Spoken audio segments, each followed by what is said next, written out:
Hello, it's Don. Okay, we're working on this beach buggy. Earlier today we patched 72 little holes here or there and the other. I got a lot more holes to finish. I'll show you that. There's just all over the place. The red stuff that you see there is glazing putty for just anything that's got little air bubbles in it. But what we're doing now, here's a big crash in the front. I don't know what they hit, how they did it, but that's broken, separated. You can see it moving, and it's actually in here from there. So I got a little trick I think I'm going to do to hold that out.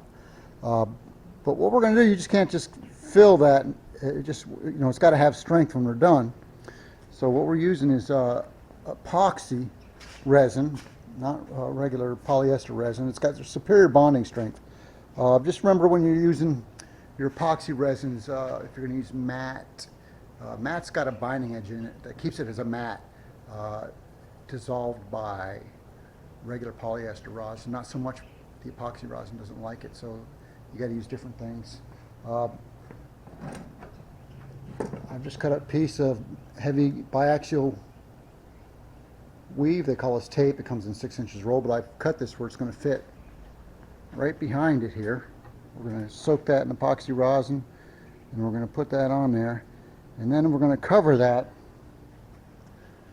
with a piece of peel ply, and I've done that plenty of times, but I'm doing something a little different, and I hope it's going to work, because I got to keep that split together, not separated like it is. So I'm going to, after I get the peel ply on, I'm going to put a little piece of wood on either side of it, over top of that peel ply, and squeeze it down with the vice grips, and that'll hold all that straight while it's setting up and drying. And then we can come back and thicken a little bit of epoxy, fill that in there. And if we have to, come back later after it's dry and get it the rest of the way, because obviously these little pieces of stick are going to be in the way. But anyway, so let's get after it. Let's show you how we're going to do this, and maybe it'll help you out in the fiberglass project. Okay, here we go. Let's mix up some resin. I've been corrected. R-E-S-I-N. Epoxy resin. Okay, I've got this mix in here.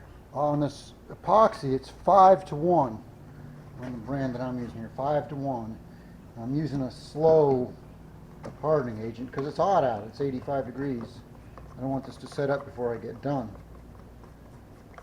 But just like anything, gel coat, resin, paint, whatever you're doing, people tend not to mix it enough. Mix it, mix it, mix it, mix it, mix it, mix it. And when you think you've mixed it enough, mix it some more.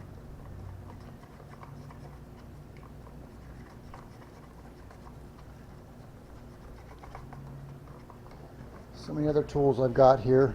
Obviously just a brush to soak up some resin and get it in there behind there. This is a bubble roller. Once I get that in place, I'm going to roll the back. I'm going to roll it with this little roller with a little lacquer thinner on it. And that'll roll any bubbles out behind it, make it lay out really flat. That works good. All right, let me get my gloves on, get this set up, get it over here in place, and get to work. Okay, the way I've got this set up here and what we're doing, it's more than likely going to drip. So I've got a piece of cardboard down here to catch any drips and an old sheet that I use for this stuff. So I'm just going to carry my stuff over here. I'm going to set you up right here where you can see it all happening. Okay, here we go. Let's get after it. First thing I'm going to do is I'm going to wet this underneath.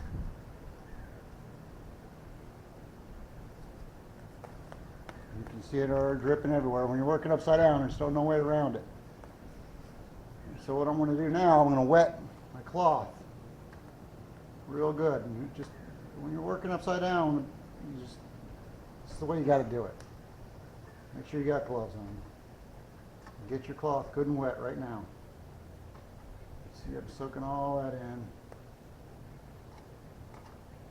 Now I'm just going to press it up into place.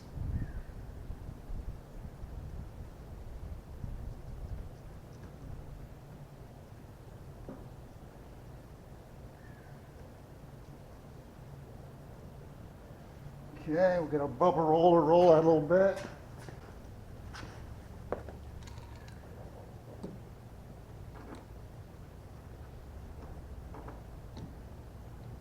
This is going to get into the air bubbles out from behind it. Really make it lay flat. Obviously we don't have much of a job underneath there. A little 6-inch piece. When you're doing this, keep a tub of lacquer thinner handy to keep your roller in. Get it washed off, or you won't have it to use next time.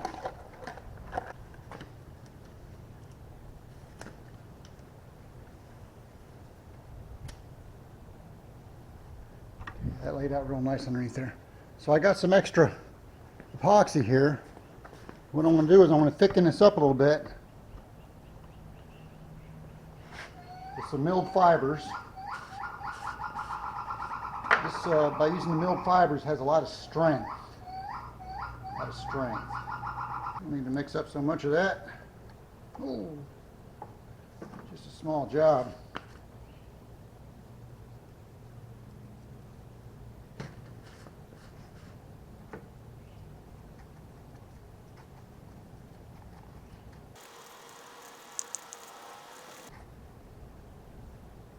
That's good. That's the consistency I'm looking for. So when I put that in that crack now, it's not going to run out. It's just going to stay there.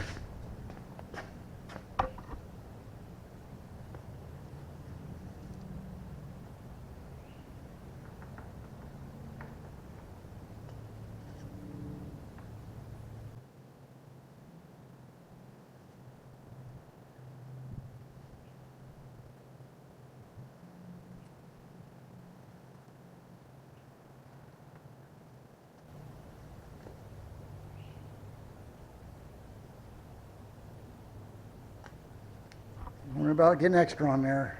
It's all got to be sanded and faired when it's done anyways. Okay, so now here's where I said I've not done this before with peel ply. I've used peel ply, but not in this aspect. So I'm going to put this back on here. I'm going to cover my cloth with it.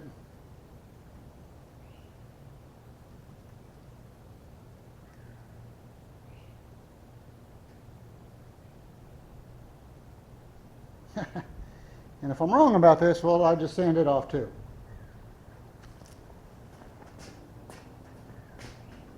I'm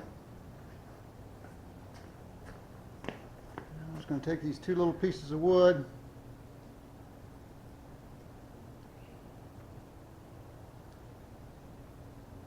clamp that together. Now that'll hold that straight for me while that's drying. When it's dry, I'll peel all that off, and if I have to, I'll sand that off too. Peel ply is supposed to come right off. We'll see what happens. I've never clamped it before. Okay, we just fixed that big crack.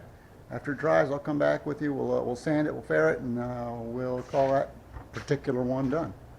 Okay, thanks for joining me. Okay, it's all dry. It's all dry.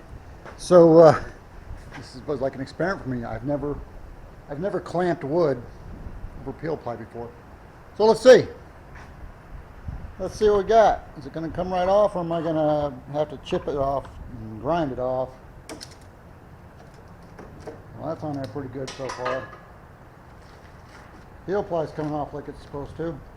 Oh, that's what I was afraid of. That's what I was afraid of. That soaked through into that wood, perhaps. Let's see. Well, not so bad.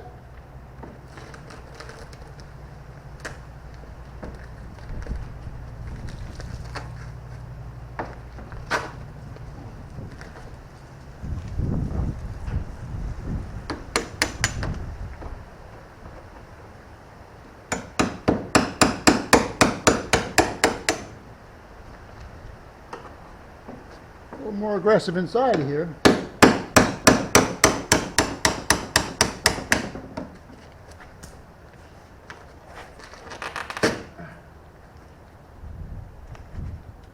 Not so bad.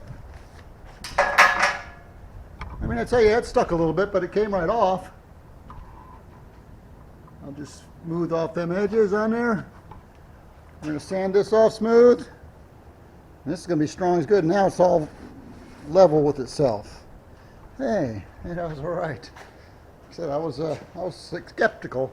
Normally the peel ply, you would just put it on there and run your bubble roller over it, bubble roller, and that would keep all that laid down, you know, less grinding. But I wanted to build it up a little bit. Let's put the sander on there, see what it looks like.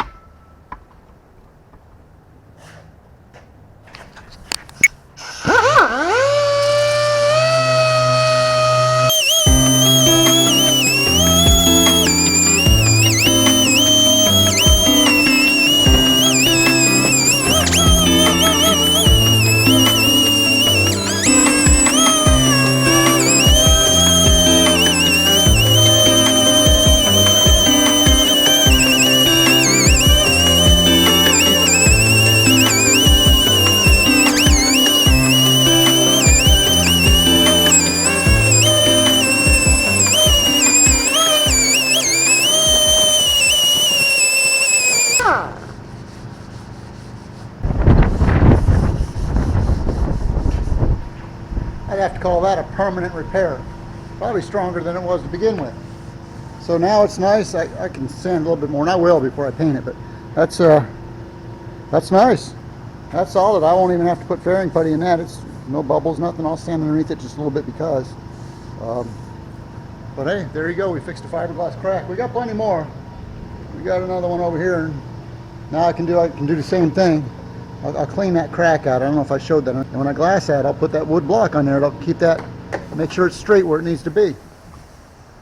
All right. That's fixing a fiberglass break. That was a break. Thanks for joining me.